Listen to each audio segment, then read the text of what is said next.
Pozdrav, ja sam Kristijan Šimatić, hrvam za Hrvački klub Petrinja iz Petrinje.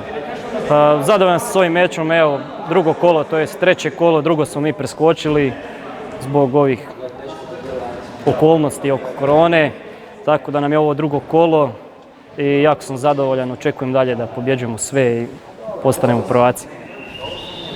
Kako si sa svojom borbom zadovoljan? Pa iskreno sa svojom borbom sam zadovoljan, je da mi fali malo treninga, osjetio sam to pri kraju prve runde, ali evo na kraju sretno pobjedio 8-0 i upisao 4-0 za Petru. Da, ja evo mogu reći da sam zadovoljan sa ovim mečem. Ovo je nama tek drugo kolo, pošto smo imali odgođeno kolo sa Sesvetskim Kraljevcem zbog ove pandemije. Tako da nam je ovo u stvari prva pobjeda nakon poraza od Metalca 5-5 s penalizacijom 24-22. Veselje, naravno, radost. Dečki su jako dobro odradili ovaj meč i posebno nemam koga istaknuti. Evo jedino možda porazi Anđelka i Emila koji su objektivno i na tom, ajmo reći, levelu. Oba dvojica su zaposlena, rade i ne treniraju onim intenzitetom kako ja očekujem od njih. No međutim, ja mislim da do kraja lige ćemo dignuti njima nivo i da ćemo i taj segment popraviti.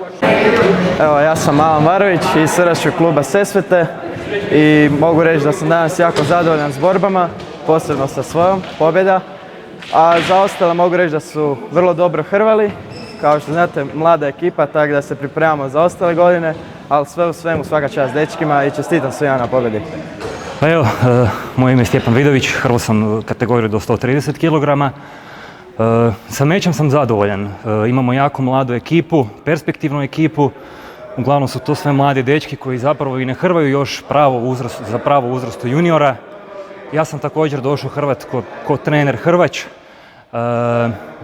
Mislim da ovi dečki pokazuju kvalitetu i da će u nekoj skoroj budućnosti biti konkurentni i da ćemo zapravo moći konkurirati za prvo mjesto i za osvajača lige. Hvala.